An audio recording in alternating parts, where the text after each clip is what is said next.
अस्सलाम वालेकुम। आप देख रहे हैं के न्यूज़ HD। मैं हूं किरण खान। चलते हैं आज की अहम खबरों की तरफ। रुक करेंगे साहिवाल का।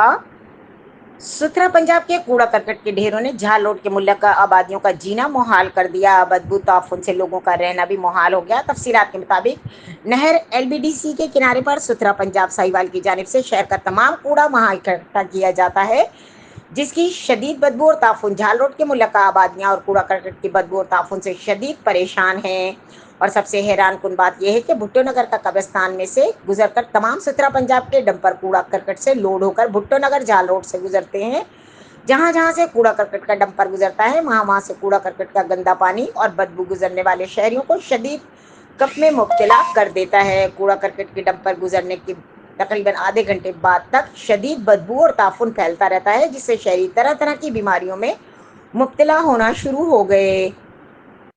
सुथरा पंजाब के अफसरान को मुतअद्दिद बार शिकायत भी की गई, लेकिन अफसरान ठंडे AC की हवाएं खाने में मसरूफ खाबे खरगोश के मजे लूट रहे हैं। झालोट के इलाका मकीनों का कहना है कि सुथरा पंजाब के डंपर को झालोट से गुजरने के बजाय झाल वाली सड़क नहर के साथ वाला रास्ता इस्तेमाल करें और कूड़ा जमा करने की जगह को फिलफौर शहरी आबादी से दूर किया जाए।